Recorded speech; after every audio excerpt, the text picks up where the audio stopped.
Buenas noches, Gran Canaria, y bienvenido una vez más en esta segunda etapa de Ni Blanco ni Negro. Este programa que es de debate y esperamos que les sea de su agrado como anteriores temporadas. Ni Blanco ni Negro, vamos hoy a debatir un tema bastante candente que es la corona de España, explicamos. Y también queremos saludar a nuestros contertulios de hoy, que son desde mi izquierda, tenemos a Jovanka Bacari, buenas noches, bienvenida, periodista y ecóloga.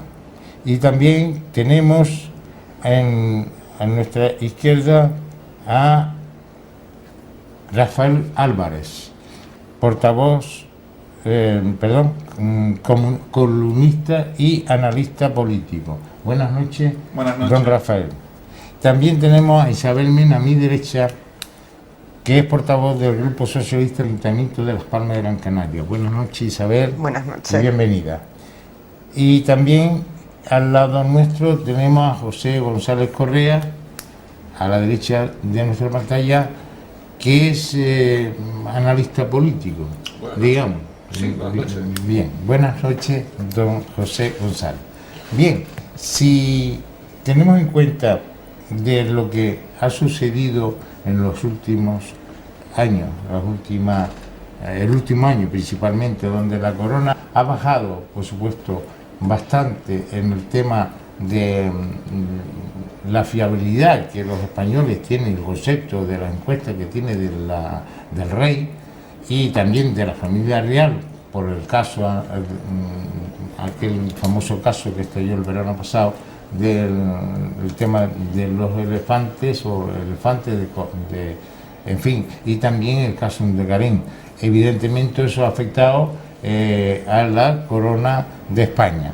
Otras monarquías son bien apreciadas, por ejemplo la inglesa, la holandesa, la sueca, en Europa. Entonces, pero en España ha decaído el tema, a pesar de que el rey Juan Carlos, España no es que le deba mucho, pero sí bastante con el tema del 23F. Después de eso, la corona no ha hecho nada por llegar a una situación de simpatía con su pueblo y encontrarse con el pueblo en sí mismo. En fin, en definitiva, si a ustedes les parece bien, vamos a ver un vídeo que resume lo que es la transparencia de la Casa Real Española. Le pido al realización que pinche dicho vídeo para verlo y oírlo con nuestro contertulio. Muchas gracias.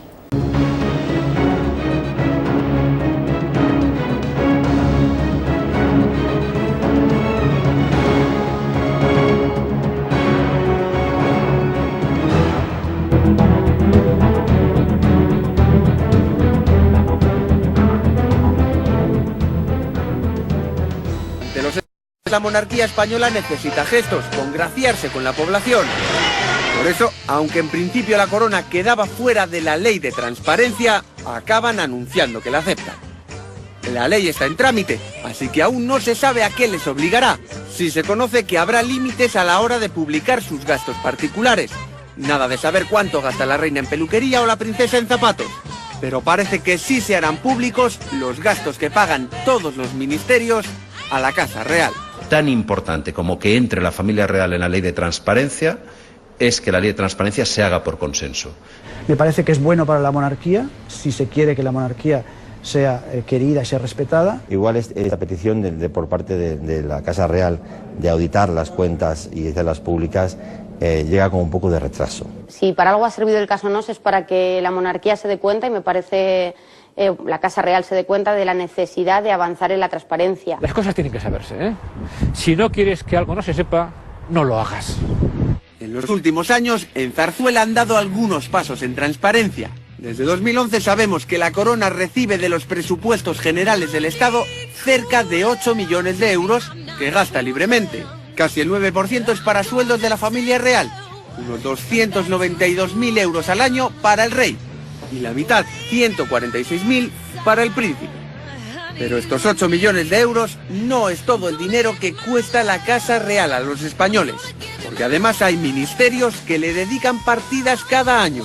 Por ejemplo, el Ministerio de Exteriores paga sus viajes. En 2013 se han presupuestado 696.000 euros.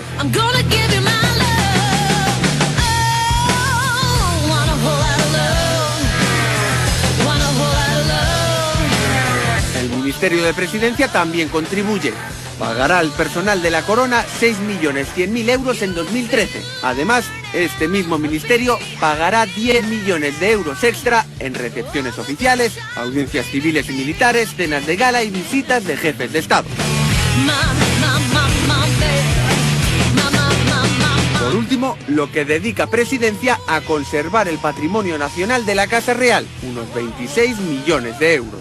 En total, en 2013 la Casa Real le costará al Estado más de 50 millones de euros.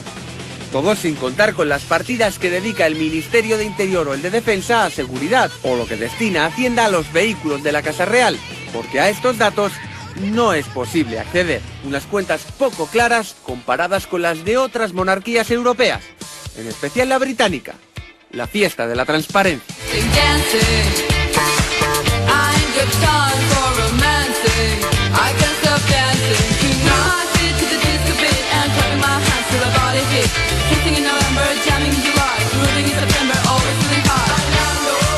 Los 3 folios que cuelga la Casa Real en su web de sus cuentas contrastan con los 136 de la monarquía británica. En ellos podemos saber cuánto gasta la monarquía inglesa en su servicio postal, en su sistema de incendios y salud, en gas, agua y teléfono, o incluso esta larga lista en la que se detalla cuánto cuesta cada viaje que hacen. Hasta indican a quién ha sido y cuál ha sido el importe de los regalos que dan. Las casas reales de Noruega y Dinamarca también especifican hasta sus gastos en electricidad, teléfono o mantenimiento de jardines. En Suecia, las cuentas reales están controladas por una auditoría externa que depende del Parlamento. Queda mucho por recorrer, no se va a llegar ni siquiera con la nueva ley de transparencia a los límites que ha alcanzado, por ejemplo, la monarquía inglesa, pero desde luego es necesario que se regule desde el punto de vista legal y así nos hubiéramos ahorrado seguramente muchos de estos problemas.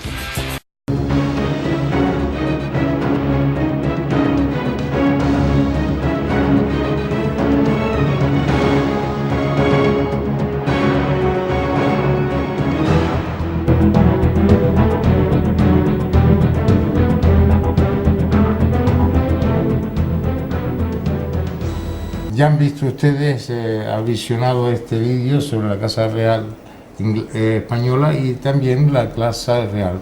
Yo trasladaría a la mesa qué papel cree ustedes que actualmente la Casa Real española hace su servicio a España. ¿Quién quiere comenzar? ¿Alguien?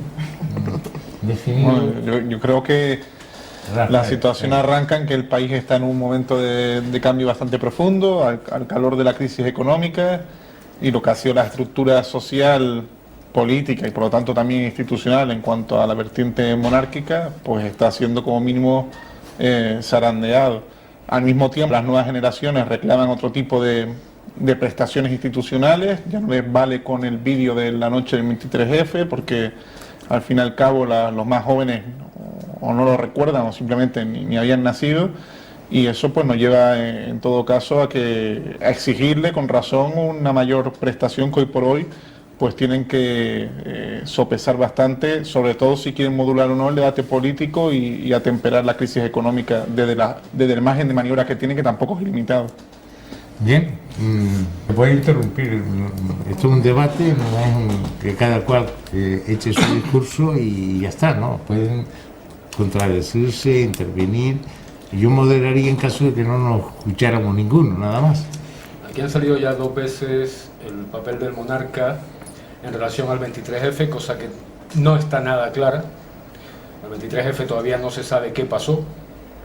Sabino, jefe de la Casa Civil del monarca, dijo en su memoria antes de morir que el monarca estaba detrás de ese golpe de Estado y que cambió sobre la marcha. Armada, uno de los generales implicados en el golpe de Estado, dice que ese golpe se hizo con dos motivaciones. La primera, ver qué sectores militares estaban a favor de un golpe de timón, y otra para reforzar el papel del monarca y obligar a un gobierno de unidad nacional. Por lo tanto, eso de que el monarca es defensor de algo es más que dudoso, y todavía no ha pasado tiempo suficiente debido a la ley de secretos de Estado para saber lo que realmente pasó. Y eso sería motivo de otro debate que nos llevaría mucho tiempo. En cuanto a la ley de transparencia, no hay peor mentira que la mitad de la verdad. O sea, esta ley de la transparencia no es más que vamos a publicar algo, no todo, para mantener a la ciudadanía en relativamente calma. Debería ser una ley en que supiésemos exactamente hasta dónde va el último euro. Que la Casa Real publique cifras sin darle contenidos específicos y nada, viene a ser lo mismo. Que no se sepa exactamente cuánta cantidad de euros da cada ministerio para qué asuntos específicos. ¿Por qué la familia real, que ahora ha sido reducida debido a los escándalos de Urdangarín y su esposa, se vea solo reducida al caso del príncipe de Asturias y el monarca sean los únicos que cobran, mientras que el resto no se sabe muy bien si van a cobrar en cuestión de dieta u otros conceptos, o va a ser un salario puro y duro, o en el estilo del partido en el gobierno, como un sobresueldo en diferido que no se sabe muy bien a dónde va? Entonces, a mí esta ley de transparencia y nada viene a ser lo mismo. O Luis Itaquira fue y sabemos hasta dónde, o para eso mejor ahorramos papel y trabajo al legislador y dejemos las cosas como están. Bien.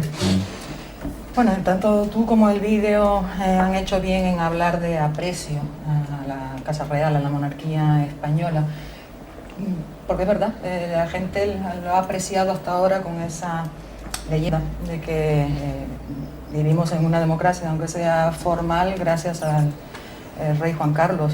Estoy con José, efectivamente, en que hay más nubes que luces sobre ese asunto, y fíjate incluso cómo se ha acallado y mandado callar a Ana Sagasti cuando ha desvelado las memorias que le confesó Sabino Fernández Campos en su momento, ¿no? No se ha evaluado bien, no se ha valorado a la monarquía, entiendo, porque en todo este tiempo, en estos 30 y tantos años, el rey Juan Carlos ha sido nada más que un relaciones públicas de sí mismo, y eso lo podemos apreciar ahora en sus cuentas corrientes, ¿no? Porque si se hubiera dedicado a trabajar realmente para este país, estaríamos en otra situación, y ellos también. En cuanto a lo de la ley de transparencia, efectivamente, nace ya coja, bastante confusa y opaca. No hay nada más que decir que cuando empezó la comisión a requerir la presencia de expertos, a los que se supone que se les pedía su opinión para redactar el anteproyecto, empezaban esos trabajos el día 1 de mayo y la última semana de abril, diversos colectivos, asociaciones y ONGs ya criticaron y se quejaron de que ni siquiera se conocía el calendario, ni los nombres de los expertos que iban a asistir, ni los plazos en los que se iban a terminar redactando. Y tiene 2 o 3 serias dificultades que obstaculizan el acceso. Vamos, se confunde de hecho transparencia con accesibilidad. La accesibilidad es otra cosa, la transparencia, como bien estoy de acuerdo también con José, es hasta el último céntimo de euro, y no solamente afectando a la Casa Real, sino a los partidos políticos y fundamentalmente a la Iglesia, que es lo que se está dejando fuera. Todas las instituciones que manejen dinero público tienen que estar absolutamente transparentes a la ciudadanía, al cuerpo civil. Por otro lado, la accesibilidad en sí misma, que se confunde con transparencia, e insisto, se está dificultando, no proporcionando, no alentando, por ejemplo, la documentación electrónica, para que se pueda usar, reutilizar y compartir, además de añadir cosas del cuerpo civil, ¿no? De las propias experiencias, en fin, todo lo que se plantea dentro del Parlamento, porque la transparencia significa que las puertas de estas instituciones se abren para que los demás podamos ver lo que pasa a través de eso, pero también para que el cuerpo civil pueda entrar a formar parte de esa vida común y colectiva y esa administración de los asuntos y dineros públicos. Giovanca, hay una cosa que dos no pueden discutir ni sentarse en una mesa si uno dice yo pongo lo mío arriba de la mesa y o se hace lo que yo digo o no hay mesa.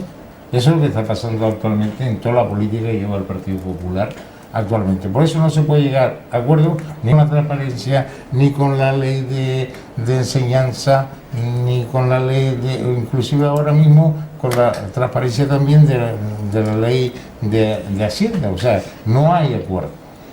El Partido Popular está montado en el que es la mayoría y que hasta que no pase dentro de 4 años pero mira, las Nicolás, elecciones... es que siempre estamos en la misma, pero al resultado al que llegamos cuando intentamos hacer un análisis es que entre todas la matamos y ella sola se murió. Pues, no se puede echar la culpa ni a un solo partido, ni a un solo colectivo, ni a un solo sector de población. Por eso la población está desanimada. La población no cree ya en el sistema. La población, un día menos pensado, se bota a la calle. Porque mientras haya tanto parado y tanta idiosincrasia y tanta basura comiendo las personas en el cubo de basura, a mí me desafuera. Pero no voy a entrar yo en este tema. No, le damos la palabra. Sí, porque... Pero viste cómo no pudiste, sí. No le has dejado ni a Isabel. Habla un poco porque hay que animar esto un poco. Porque estamos desanimados. Es verdad, sí, es verdad que hay mucho desánimo y que efectivamente problemas, pues debates tan importantes que tienen un peso en nuestro país como es el de la monarquía a veces queda dibujado por la propia realidad, porque no se pueden afrontar todos los frentes que hay abiertos en este país a la vez. Y porque efectivamente la realidad social impera y la mayoría de la población está en este momento en cosas que probablemente son más importantes para su día a día. Pero cuando debatimos de la monarquía estamos debatiendo de nuestro modelo de Estado y esto tenemos que tenerlo todos claro. Y el modelo de Estado es importante que sea flexible y que cambie acorde con las necesidades de los españoles si así lo requiere la mayoría de la población. España ha cambiado muchísimo desde la transición hasta ahora. Es verdad que el rey se ha sostenido sobre dos bases fundamentales, que fue el gran conseguidor de la transición tranquila que unió a todos los partidos y que logró la democracia para este país, y el 23F, que efectivamente años más tarde, y ese es el gran problema, y aquí viene la transparencia, empiezan a aparecer bastantes nubes y sombras sobre lo que ocurrió el 23F. Al menos un debate, porque durante muchos años en este país de la monarquía no se ha sabido nada. Absolutamente nada, nadie ponía en duda ni lo que hacía el rey, ni lo que hacía sus hijos, ni lo que hacía el conjunto de la Casa Real. De hecho, la información que había, incluso personal, de la monarquía estaba prácticamente secuestrada a este país, ¿no? Un ejemplo fue cuando un fotógrafo consiguió fotos de la princesa Leticia en bikini y se armó un escándalo tremendo y esas fotos nunca llegaron a publicarse porque era un ataque a la monarquía. Eso no ocurre en otros países donde antes en el mismo vídeo hemos visto como hay imágenes de las monarquías de otros países, no solo en la playa disfrutando de su vida normal, sino incluso en fiestas o en mal estado, borrachos, como vemos que ha pasado con la monarquía inglesa. Eso era impensable en España. Ahora hay más transparencia. La ley de la transparencia probablemente no sea la solución definitiva a todos los problemas, pero es un paso y hay que apostar por ella y hay que llegar a un acuerdo porque la gente quiere saber y tiene derecho a saber, tenemos derecho a saber todos los españoles qué ocurre con cada diputado, con cada senador, con cada cargo político, con el dinero que hay en el Congreso, en el Senado, con el que gastan los ministerios, pero también con el dinero que gasta la Casa Real. Y probablemente si hubiese más transparencia no tendríamos ahora generado un debate que ya no está en torno a si monarquía o república, sino es que ya no va solamente al antiguo debate que se generaba, sobre todo en el mes de abril todos los años, si un modelo es mejor que el otro, sino si queremos esta monarquía, porque mucha gente se está planteando si queremos esta monarquía precisamente por lo que decía antes Nicolás, ¿no? Por escándalos como la Casa de Elefantes, por escándalos como el caso No, por la imputación de la infanta Cristina, o la poca información que se ha tenido, insisto, a lo largo de 30 años sobre incluso los ingresos económicos del rey, la aparición de cuentas en Suiza, el coste del fortuna y quién se lo regaló. etcétera.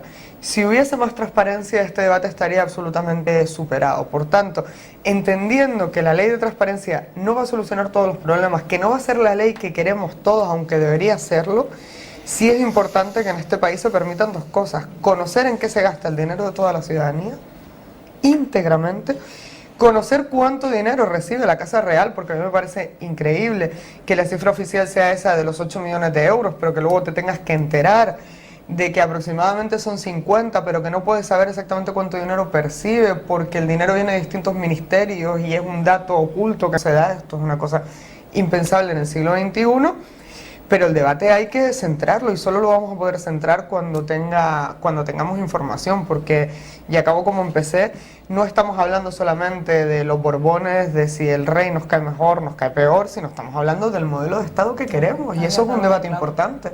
Ese para mí también es el clavo. Yo voy a dar un dato antes de pasar a ver el siguiente vídeo, que será, voy a daros un dato. En la Iglesia no hay transparencia, y tampoco entró en esta ley de transparencia. La Iglesia resulta la Iglesia católica, porque el Estado confesional, y debe de existir varias religiones en España, unas más con más implicación en la ciudadanía y otras con menos, pero de la casilla que los españoles suelen poner a la Iglesia, solamente aparece una iglesia. O sea, aunque tú quisieras donar a los evangelistas o a la religión musulmana o la religión no sé qué, no aparece en ninguna casilla. Y luego les voy a decir una cosa: el 70% de los ingresos por esos conceptos lo gastan ellos en pagar los sueldos y salarios de los curas y los obispos. Eso es la encuesta real. La encuesta real de los movimientos de dinero que hace la Iglesia Católica. Yo ahí no estoy conforme. Vamos a visionar el próximo vídeo, después pensáis un poquito a ver si también la Iglesia se somete a la ley de transparencia, que parece que la dejaron fuera. Dentro del vídeo, por favor.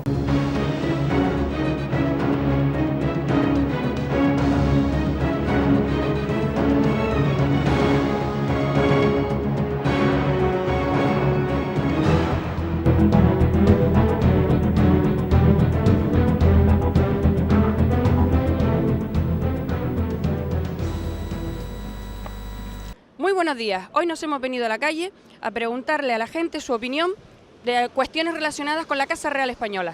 Muy buenos días. ¿Cuál es su opinión de la Casa Real Española con respecto a otras casas reales europeas? A mí me gusta porque representan muy bien a España fuera del mundo. ¿Cree usted que el rey, con la edad que tiene ya, debería abdicar como lo ha hecho recientemente la reina Beatriz de Holanda? Bueno, eso es una decisión de él, y creo que abdicar en estos momentos en los que vive España sería como un poco huir. ¿Y cree usted que el rey también debería implicarse un poco más con la situación económica que está viviendo el país y los 6 millones de parados? Sí, yo creo que el rey y todo el mundo debería de implicarse en esa situación, no solo él. Muy bien, muchísimas gracias. En estos instantes que vivimos, creo que las casas reales ya deberían desaparecer del todo. Por lo que a mí me respecta, yo no soy partidario de la Casa Real, para nada. ¿Cree usted que el rey Juan Carlos debería abdicar en su hijo Felipe, como recientemente lo ha hecho la reina Beatriz de Holanda? Que hagan lo que quieran porque están haciendo el papel de nada y los estamos manteniendo. Pienso que deberían desaparecer igualmente. Tanto Felipe como padre, ya es de vergüenza lo que está ocurriendo. Se debería implicar no solamente el rey, los políticos y, bueno, los políticos. Los políticos ya, eso está perdido ya. Eso es más bien estar manteniendo gente, diputados, concejales, alcaldes. Es un puro vacilón esto, nada más, lo único que puedo decir. Muy bien, muchísimas gracias, muy amable. Venga. Muy buena. Muy buena. Creo que sí, creo que tenemos unos reyes que en parte no nos merecemos a veces. ¿Cree usted que el rey Juan Carlos debería abdicar en su hijo Felipe? Yo creo que todavía no, más adelante. Por supuesto, más adelante, si él no está bien, sí, pero ahora está bien. Y por último, ¿cree usted que el rey debería implicarse un poquito más con la situación económica que está atravesando el país con 6 millones de parados? Sí, eso sí. Muy bien, pues muchísimas gracias, buen día. Hombre, me parece que con la situación que está viviendo el país y con el tema de Urdangarín y eso, es muy bien lo que da sobre respecto a otras casas españolas, a otras casas reales, la verdad. Y ya que para mí el rey ya está un poquito mayor, debería ya dejarle el puesto a su hijo, creo yo. Entonces, ¿cree que debería abdicar en su...? Sí, porque ya está muy mayor y aparte que ya con todas las lesiones que tiene, operaciones y eso, como que no se ocupa mucho del país. ¿Y cree que se debería implicar un poquito más en la situación que está atravesando el país con 6 millones de parados? La verdad que sí, por supuesto que sí. Debería hacer algo porque el país cada vez va peor. Pues sinceramente que no se implica como otras casas del país, aparte piensan en ellos solos. ¿Cree usted que el rey ya debería abdicar en su hijo Felipe? Abdicar no, retirar la monarquía. Y por último, ¿cree usted que, como aún siguen existiendo, debería implicarse un poco más en la situación que está atravesando el país con 6 millones de parados? Sí, yo pienso que sí, pero él como se cobra su sueldo sin trabajar, los demás no le preocupa. Y bien, ya vemos que hay opiniones para todos y con esto devolvemos la conexión a los estudios de Canal 13.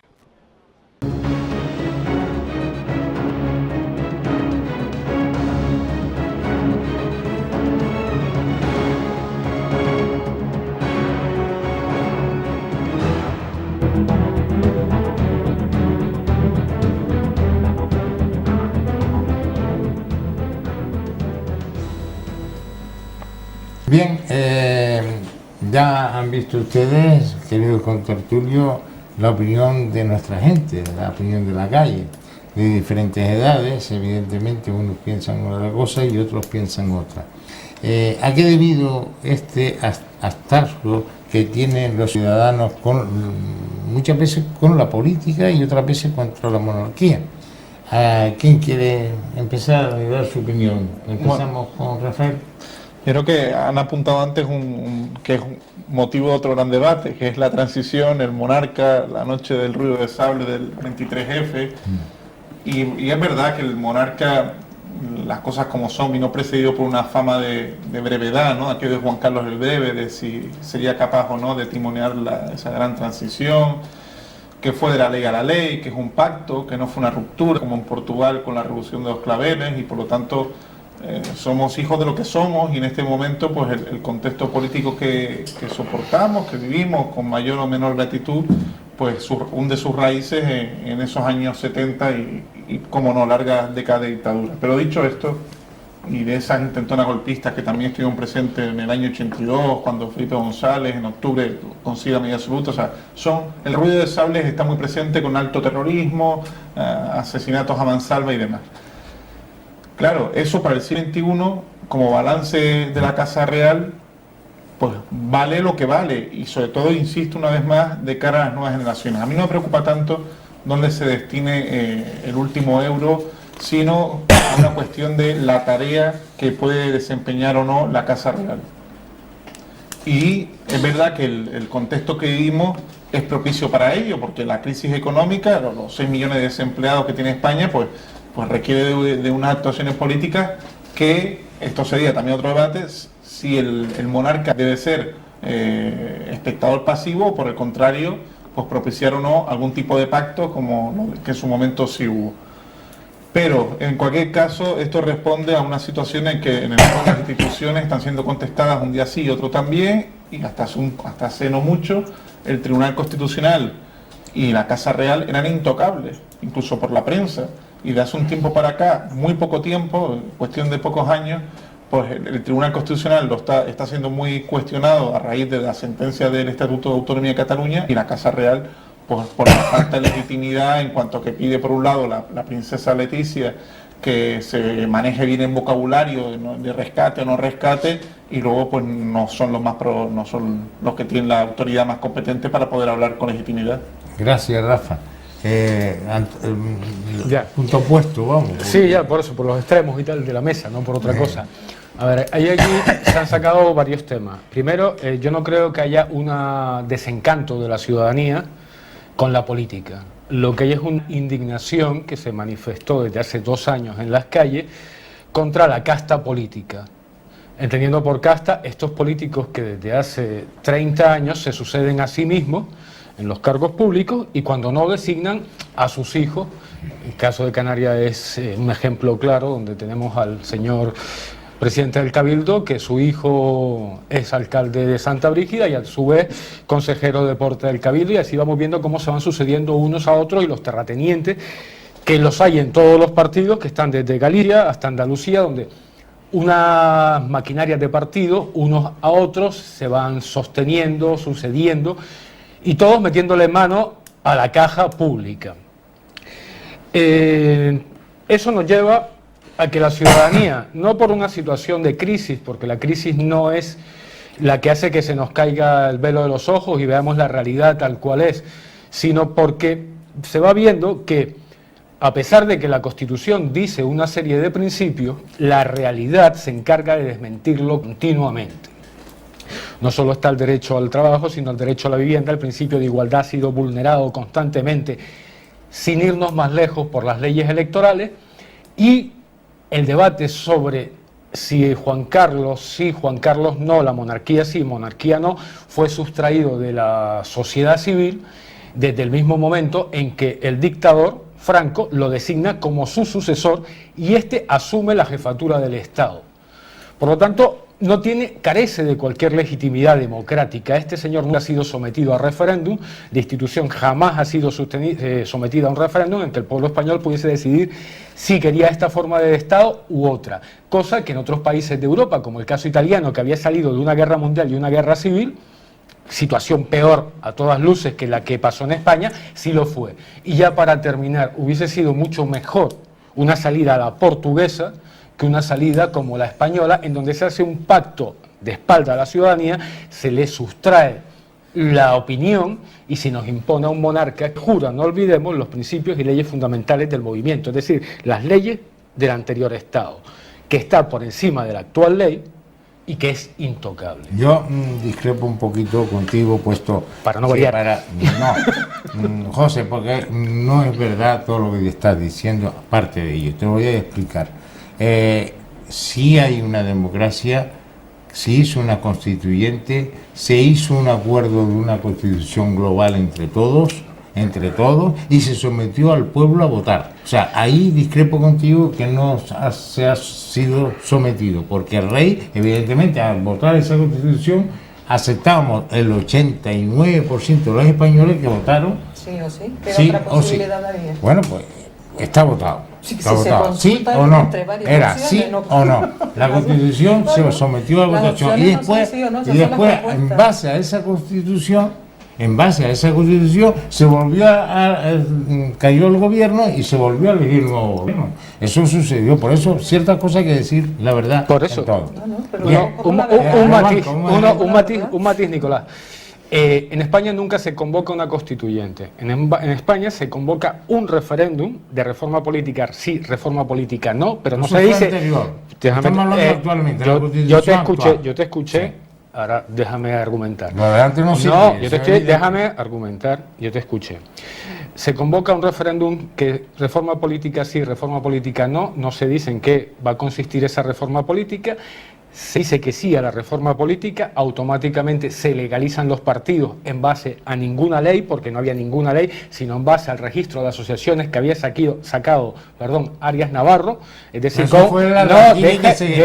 se sometió el propio movimiento. Nicolás, si me dejas hablar... Yo tengo la edad para verlo. Yo también. Nicolás, si me dejas hablar, podemos debatir. Si me vas a interrumpir cada minuto, es imposible.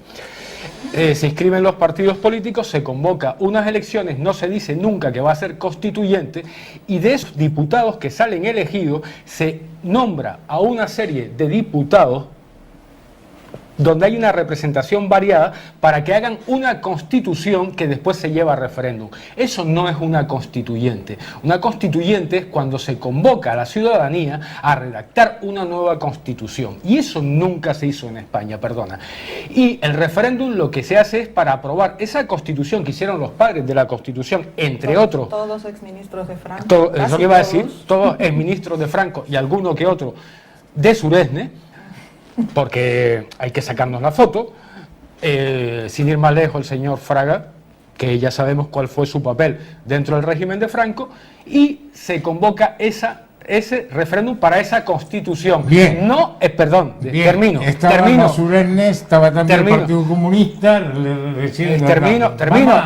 No es un relato histórico. No, es que tú me has dicho que no es cierto. Entonces, no, estás contando la versión oficial y esa no es la verdad. Lo siento, pero esa no es la verdad. Lo cierto es que la actual Constitución, con sus defectos, sus virtudes, nos está quedando corta. eso es evidente que la población actual dice que esa constitución de la transición, o después de la transición que aprobaron nuestros mayores de aquella época, porque hoy la mitad de los que estamos aquí, pues resulta que no votó esa constitución, porque es evidente, por la edad. Entonces yo no quiero seguir con este tema. Pues no lo Isabel, saques. por ejemplo, lo saque. No. A ver, aquí... ¿No quieres seguir? Pues Claro. no lo puedes seguir tú. No, yo sí puedo seguir en el aspecto de que la Constitución está votada por el 90 y después se sometió una elección y esas elecciones se sometió a redactar y claro, se En Estados Unidos no han votado la Constitución, por eso no tiene menos legitimidad. Yo aquí la verdad que difiero bastante. Porque, pues digan sus opiniones. No, o sea, no creo, no, en fin, más que nada, no creo que vamos a llegar a lugares comunes porque partimos de contextos muy distintos por lo que estoy viendo en la mesa. Yo sí creo que hubo un periodo constituyente. Lo que ocurre es que a tenor de una democracia representativa, si lo que buscas es una democracia asamblearia, pues no, el cauce es otro. Y lo de la salida portuguesa, bueno, eso es posible si la bandera es en la calle, porque al fin y al cabo aquellos capitanes que salieron en Lisboa, que de las guerras coloniales y demás, tuvieron el coraje y también la iniciativa de salir y entonces hacer un orden de ruptura, ¿no? Pero no fue con aquí España. no pasó porque nadie se la calle, o sea, aquí fueron las élites en Madrid que tienen un procedimiento de reforma, un monarca aperturista, un régimen que tiene miedo que suceda lo de Portugal o lo de Grecia, un partido comunista bien organizado, pero ya está, esta es la historia y hay que asumirla tal cual.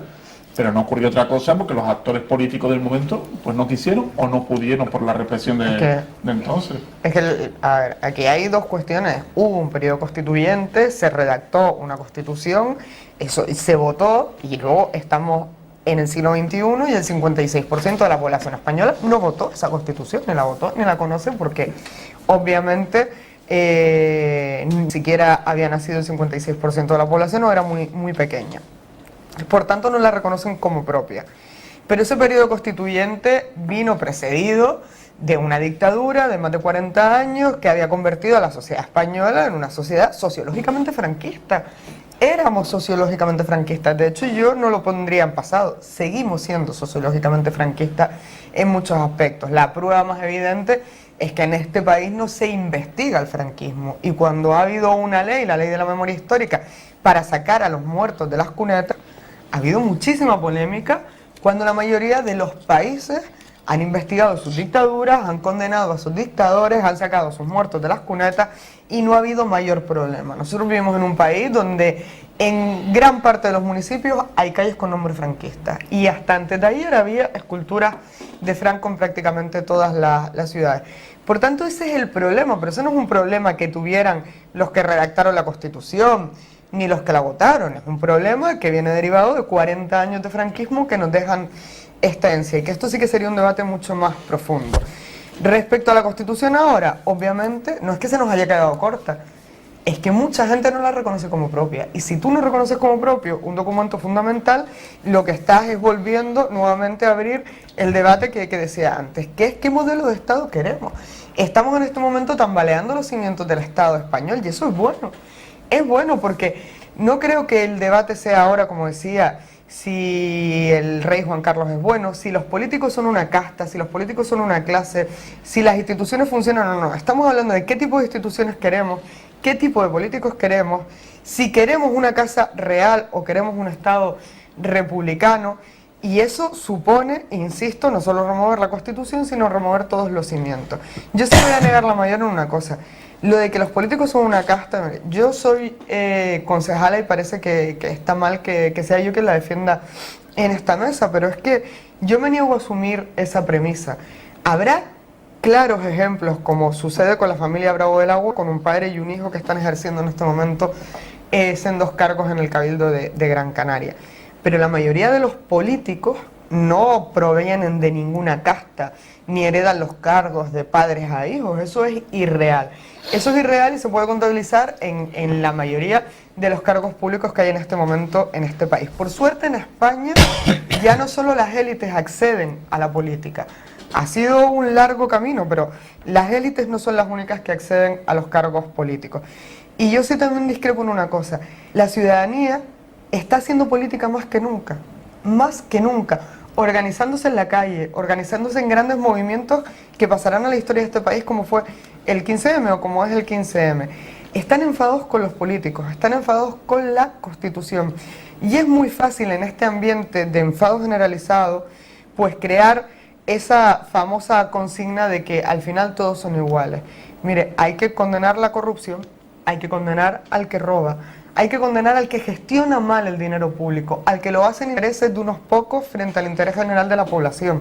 Pero eso no implica condenar ni la política, porque es absolutamente necesaria, porque la alternativa a las instituciones públicas es volver a una dictadura o a una anarquía, que también, si hay que debatir si volver a una dictadura o a una anarquía, pues que se debata. Yo no acepto ninguna de las dos, no están en mi cabeza en este momento ninguno de esos dos modelos de Estado y espero que no lleguemos a ese extremo.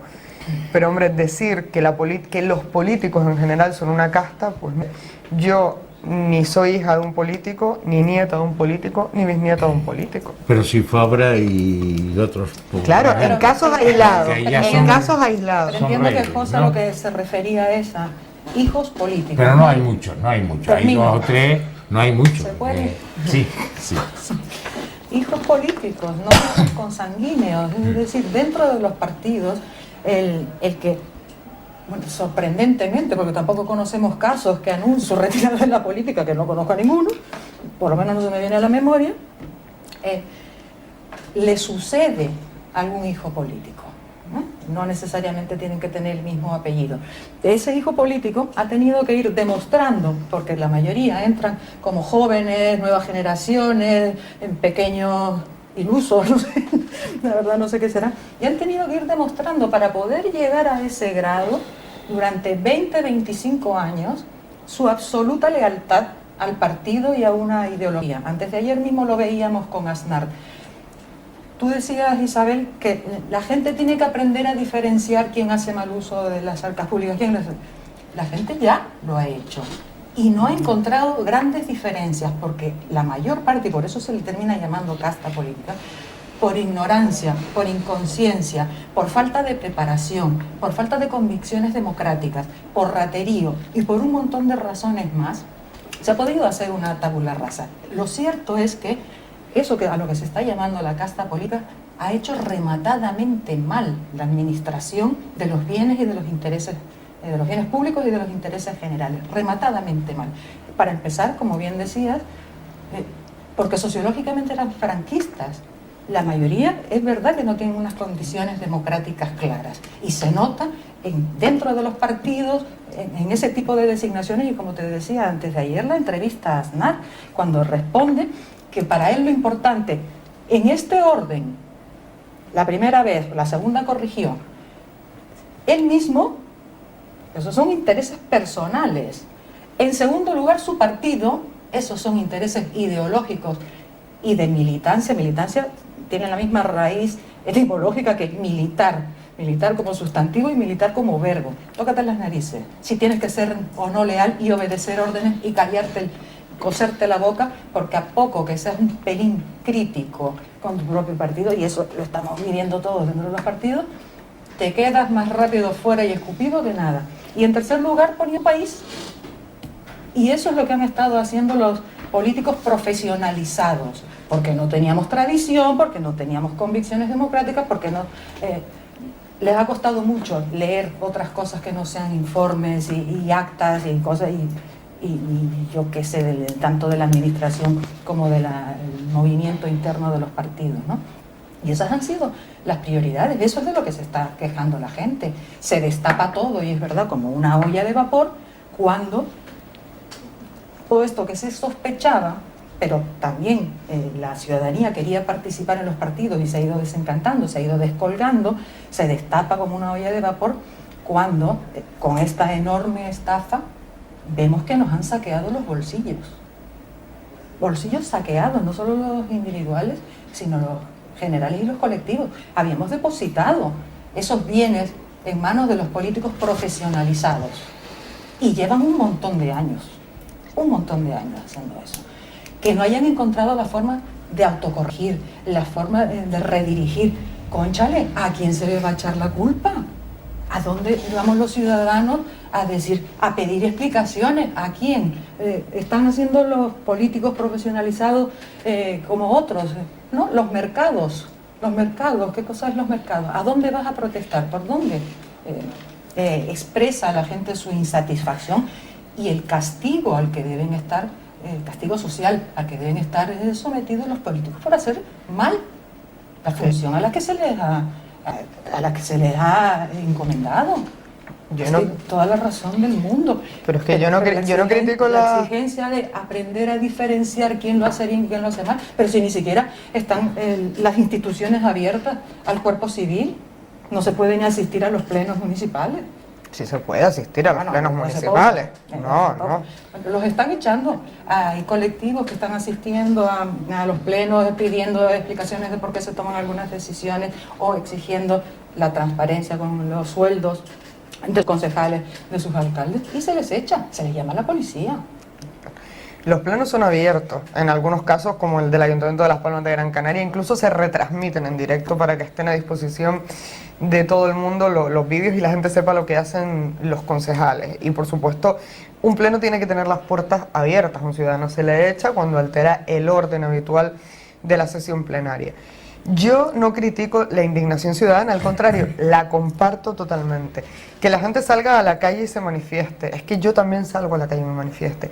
Comprendo totalmente el por qué surgió el movimiento 15M y comparto gran parte de su discurso, de sus premisas, no todas, pero gran parte de sus discursos. Entiendo que se generalice al final, porque cuando hay una crisis económica como la que hay una crisis institucional y hay una crisis social, lo lógico es que se tienda a generalizar. Yo lo que hablo de la casta política es que es muy fácil el discurso de la generalización. Es muy fácil, yo no le puedo exigir a la gente que distinga entre lo bueno y lo malo, por supuesto que no se lo puedo exigir, pero sí que se informe con rigor de todo, a todo el mundo. Porque cuando generalizamos el discurso, estamos también falseando el discurso. Por rigor de todo. Que hay, de la ley de transparencia. Que sí, es que yo defiendo la ley de transparencia, Yovanka, pero vamos a hablar. Todos los políticos han metido la mano en la caja común, son todos los políticos corruptos. Todos los políticos provienen de castas políticas familiares. Pero sí de pésima administración, si no están en las administraciones locales. Habrá políticos que hayan administrado mejor y políticos que hayan administrado peor. Por tanto, no todos son iguales. Ese discurso del que todos son iguales es un discurso que no se corresponde con la realidad al final. No se corresponde con la realidad, ni de cómo funcionan todos los partidos, porque los partidos no funcionan todos iguales. No funcionan todos iguales, no se elige a los cargos públicos todos iguales, es más, no se elige a todos los cargos públicos igual en el Partido Socialista de Andalucía que el de Galicia, y cada uno tiene sus historias interiores. ¿Que queremos cambiar el modelo? Cambiemos el modelo, pero hombre, conozcamos también la realidad, porque yo comparto que en este país hace 30 años a la política solo accedían las élites. Por suerte eso ha cambiado. Por suerte eso ha cambiado. Y eso dice que la democracia ha avanzado, que necesita un cambio, que necesitamos seguir removiendo cimientos. Perfecto, lo comparto. Pero hombre, que hemos avanzado, sí, y que ese discurso generalizado lo único que hace es dañar a todo el mundo por igual, que la única intención de ese discurso no es dañar a todo el mundo por igual, es dañar a dos grandes partidos que han copado el poder durante los 30 años. Porque parece que el resto de fuerzas políticas no son iguales, son diferenciadas. O no son fuerzas políticas, porque a veces hacen un discurso de no fuerza política, casi. Hecho, lo que estaba diciendo, todos los grandes partidos están teniendo que revisar sus propias ordenanzas internas y cómo se accede. También aparte del sistema. Claro. Por supuesto, pero están siendo o Izquierda Unida es parte del sistema. Izquierda Unida es parte del sistema. De todos los partidos que ¿Y qué opción le queda al 15M? ¿Qué opción le queda al 15M, a la opinión de los craches, de los no sé qué? Cuando no hay, parece ser que hay una línea de que quieren constituir un partido político. Pero aún con las encuestas que están actualmente, sigue habiendo dos grandes partidos. El Partido Popular y el Partido Socialista, que pierde el Partido Popular y el Partido Socialista va perdiendo más. Es una cosa de cambio de líderes, un cambio de política. Esperemos la conferencia en octubre cuando salga. Pero ¿qué opción nos queda a los españoles? Una que digo a ustedes, cuando un partido se presenta en unas elecciones, gana, no hace su programa electoral, se desvincula totalmente del programa electoral y solamente hace caso omiso o es, ¿cómo se llama esto? Un poco masoquista y le hace caso a la Merkel en Europa y la crisis de los bancos la estamos pagando los españoles con los créditos propios de los españoles. Y a eso ha traído todo un desbarajuste en total. ¿Qué opción nos queda a nosotros, los españoles? Derrocar la monarquía. Vamos a centrar el tema. Empecemos por ahí porque... A ver, Nicolás, el motivo del programa, cuando se nos convocaste aquí, era para hablar sobre la ley de transparencia y el monarca. Lo que vaya a hacer el 15M o no vaya a hacer el 15M es asunto solo y exclusivamente del 15M. Sí, pero no hay eso de que si el 15M está organizado o no está organizado, para los que lo ven desde fuera parece que no está organizado, para los que están dentro está muy organizado. ¿Que no está organizado al uso de los partidos políticos? ¿Para qué? Digo, de cara a presentarse. ¿Para qué? Presentarse a las elecciones. ¿Para qué? Presentarse a las elecciones. ¿Para qué? Con una ley electoral que es perversa y que acaba con el principio de igualdad. Si hablamos de la ley general, la de ámbito estatal, en donde un partido que se presenta solo por la Comunidad Autónoma de Cataluña o por Euskadi tiene más representación parlamentaria que Izquierda Unida, que se presenta en el ámbito estatal. Y si hablamos de la Canaria, ya eso es demencial, donde el 17% elige la mitad del Parlamento. Entonces, presentar las elecciones, ¿para qué? El otro día me decía alguien que si votar sirviera para algo ya estaría prohibido.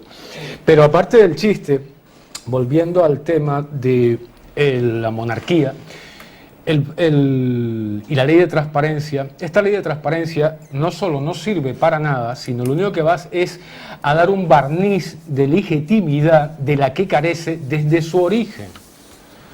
Los Borbones, este Borbón es exactamente igual que sus antecesores, tiene exactamente los mismos vicios y defectos.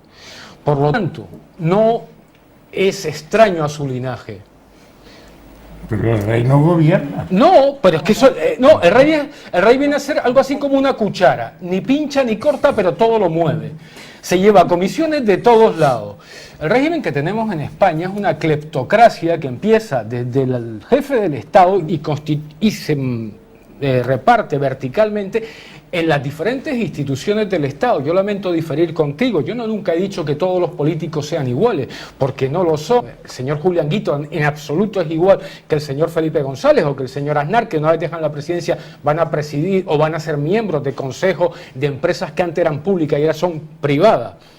No son todos iguales, pero he aquí que el funcionamiento interno de los partidos frente a los casos de corrupción es exactamente el mismo. Primero se niega la mayor, después cuando los tribunales dicen que sí, dicen que ellos no sabían y quien paga la factura al final viene a ser el señor Naseiro, en el primer caso de corrupción del Partido Popular, ahora el señor Bárcenas, y en el caso de Filesa, quienes llevaban el aparato administrativo del Partido Socialista Obrero Español.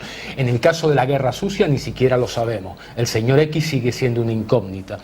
Entonces, Izquierda Unida, 3/4 de lo mismo, porque ahí tenemos en el caso de Málaga una alcaldesa de un pueblo pequeño que ha colocado a toda su familia dentro de la administración municipal. Y ese es el problema, que la corrupción no solo es meterle mano a la caja, el nepotismo también es corrupción, el estar por encima de las leyes también es corrupción. Hay un caso que es curioso, en España el número de aforados es casi ilimitado, en Alemania, que es una democracia, hasta donde se puede, no hay ningún aforado. Cualquier político que es imputado en un caso, una vez se le va a juzgar por un hecho, oiga, no hay que pedirle al Parlamento ni al Länder que le quite sus derechos, va y declara. Aquí ciertos políticos de cierto nivel declaran por escrito, no declaran de viva voz. Eso ya supone un hecho diferencial frente a los ciudadanos. Y en cuanto al monarca, el monarca está por encima de todo eso. Encima es que se le puede poner una multa de tráfico. Lo de la cacería en Botswana, el que sea amante o no de Corina, las relaciones públicas para que el ave que va de Medina a la Meca. Todo eso no es más que un anecdotario. ¿Cuánto dinero se llevaron de la caja de Kío? Es un anecdotario. Que los señores Alberto Alcocer y Alberto Cortina, a pesar de estar condenados, no hayan ido a la cárcel porque amenazaron al monarca con tirarle la manta, es un anecdotario. El problema de España es que no es una democracia. El problema de España es que es una cleptocracia que va desde el jefe del Estado y pasa por los dos partidos y atraviesa todas las instituciones. Por eso es cuando decía la casta política. Seguro que usted conoce dentro de su grupo parlamentario, de su grupo en el ayuntamiento o en el parlamento, políticos honrados, con los que uno puede estar en acuerdo o en desacuerdo, pero cada vez que ha habido una voz disidente, termina en el Parlamento Europeo como López Aguilar. Ahora, lo que te quería decir es que cuando la población generaliza, es porque evidentemente, cuantitativamente, unos casos de corrupción son diferentes que otros, pero cualitativamente la población lo entiende como lo mismo.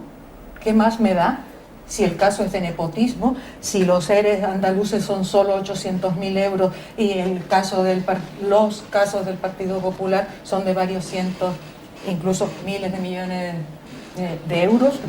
Lo que fuera, cualitativamente la población lo percibe como tal y tiene derecho a generalizar, porque si no, tampoco se producirían los cambios que tú misma estabas deseando hace 2 o 3 minutos, cuando decías, todo esto nos viene bien porque nos obliga a sacudir las alfombras, que ahí se va a generalizar, lógicamente, porque la población no puede ponerse a decir, pues mira, este sí, este no, con nombres y apellidos, ni siquiera partidos políticos, no puede ser.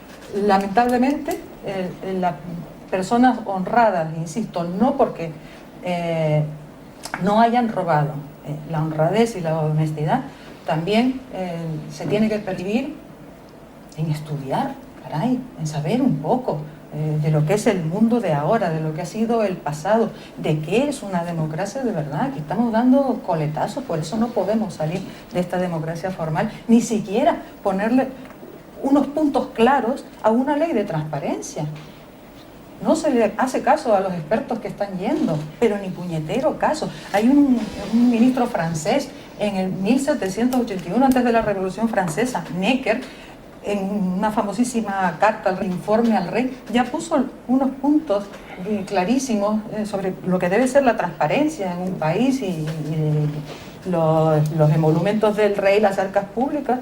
Bien. 2 siglos después. Yo me están diciendo de realización que el tiempo ya se nos agota. Voy a daros una breve, concisa palabra a cada uno de ustedes y empezamos en el anterior orden, que empezamos por mi izquierda con Jovanka. Ahora vamos a empezar por el último, por José, para que dé en un minuto prácticamente un resumen de lo que es el debate de esto del rey, de la transparencia, o si somos más republicanos los españoles que antes cuando éramos la dictadura. Bueno, un resumen que puede dar en un minuto sobre el debate. No creo que esta ley de transparencia sirva para mucho. Lo único que es permite vislumbrar parte de las sombras que se están moviendo, el dinero, a qué se dedican, cuál es la función del monarca y su familia. Sobre república o monarquía, si solo es cambiar una forma o modelo de Estado, ese debate es absurdo y está viciado. Lo que tendríamos que discutir es sobre contenidos, qué sería esa monarquía futura o cómo debería ser esa república futura, si tiene un contenido social o no lo tiene, si es verdaderamente democrática o simplemente se va a limitar a votar cada cierto tiempo sin poder revocar a los cargos públicos. Ese debería ser el debate de futuro y eso debería llevarse a un referéndum donde la ciudadanía, sin miedo a sables, sin miedo a mercado, sin miedo a la Unión Europea, pudiese decidir cómo quiere que sean las cosas. Todo lo demás es fuego de artificio que queda muy bonito de cara a la galería, pero que es poco efectivo en la vida real y cotidiana de los ciudadanos. Bien, gracias. La ley de transparencia no va a ser la ley que queremos todos los españoles. Eso es lo que se percibe en este momento. Ojalá me equivoque. Respecto a si monarquía sí o monarquía no, si el debate lo centramos en esta Casa Real, yo sí estoy de acuerdo en algo, en que no estamos yendo al fondo de la cuestión. El fondo es el modelo de Estado que queremos y ahí entra la monarquía, entra las instituciones y entra incluso nuestras propias normas democráticas. Democratizar más el país, por supuesto, por supuesto. Que se acaben leyes que pueden ser profundamente injustas o lo son, porque nos distinguen a unos de otros, como el aforamiento de los cargos públicos de los senadores y diputados, también. Con todas las prebendas que tiene la Casa Real, también. Pero debatamos con serenidad, y yo cuando decía no todos los políticos son iguales, yo lo mantengo, aunque no sea un discurso muy popular, porque creo que hay un debate muy interesado que además afecta sobre todo a las fuerzas políticas de izquierda. Afecta sobre todo a las fuerzas políticas de izquierda porque la derecha está muchísimo más organizado que todas las fuerzas políticas de izquierda, todas, no solo el Partido Socialista, y mantiene su base electoral. Y con respecto a la Casa Real, yo vuelvo a insistir, la Constitución que tenemos actualmente y que marca nuestro modelo de Estado no representa a un gran porcentaje de los españoles. Marquémonos un nuevo debate y decidamos si monarquía, si república, qué tipo de Estado queremos y qué nuevas bases nos marcamos como sociedad para poder por lo menos seguir caminando. Yolanda. Respecto a la ley de transparencia, lamentablemente tengo que estar de acuerdo con Isabel. Es que tal cual se nos está proponiendo, que no va a servir para nada, igual que dice José. En mis ilusiones ópticas, yo sería partidaria de poner unos mínimos a los que deberían llegar de acuerdo en quienes están en sus manos, otra vez los políticos y legisladores que están formando una comisión. Si ellos no están llegando a un acuerdo para unos mínimos, ¿a quién tenemos que mirar y echarle la culpa? A los ciudadanos, que todavía ni siquiera se nos permite entrar en las instituciones ni en el Parlamento para saber ni siquiera cómo son sus conversaciones, qué se decide, qué se debate y cómo se vota. Fíjate tú, si empieza mal, que empiezas admitiendo que no va a contentar a todos, ¿no? Pero sí que habría unos mínimos, los hay, y los están aportando los expertos que la propia comisión ha llamado, pero a los que luego no atiende ni hace caso, ni siquiera toma en cuenta. En cuanto a la monarquía, los mínimos están muy claritos, los han puesto los expertos, algunos muy serios y muy sanos. Y en cuanto a la monarquía, hombre, por elección propia, vuelvo a hablar de mí, pues yo prefiero república, evidentemente, o sea que centraría el debate en cómo nos vamos a ir quitando las monarquías. Una monarquía es anacrónico, ya bastaría por el principio de que un monarca es la persona de un sistema de gobierno en el que se deposita todo el poder, por mucho que le pongan el apellido parlamentario. Ya eso me resulta anacrónico, porque eso me convierte a mí inmediatamente en súbdita, y a mí no me sale del mondongo. Vamos a ser súbdita, ciudadana, y por ahí. O sea, para mí el debate estaría centrado en cómo vamos a hacer para que la monarquía vaya desapareciendo gradualmente, porque es cierto, como hablábamos antes de la época de la transición, no es posible de un día para otro y de un plumazo, porque hay otras personas que también lo quieren, ¿no? Rafael Álvarez, por favor. Bueno, creo que existe en la sociedad española hoy por hoy un movimiento antisistema y al mismo tiempo un riesgo de populismo en cuanto a las críticas sobre este sistema constitucional con sus luces y sus sombras. Considero que los partidos políticos son instrumentos fundamentales de una democracia representativa. El problema está que existen vicios de regeneración, de renovación de sus estructuras, de ausencia de libre pensamiento, pero creo que es bueno el compromiso político y es bueno las organizaciones políticas. Y en resumidas cuentas, creo que todo lo que estamos hablando hoy aquí es fruto en esencia de la crisis económica. Porque lo cierto, y tenemos que ser autocríticos también los ciudadanos, es que antes del 2008, cuando existía esa bonanza más o menos ficticia, por lo general la sociedad estaba instalada en otras cuestiones, mientras el bolsillo iba bien y no había necesidad de destapar cuestiones políticas que en el fondo sí o sí son las que marcan y remachan la calidad democrática. Bien, hasta aquí hemos llegado en el día de hoy sobre el programa Ni Blanco ni Negro. Ustedes, que son definitivamente los que hacemos llegar esta mesa de debate, sean ustedes los que, con la inteligencia normal que tienen ustedes, evidentemente tomen su opinión, y nosotros hemos intentado de llegar hacia ustedes la opinión de esta mesa. Muchas gracias y hasta la próxima semana. Buenas noches, Gran Canaria.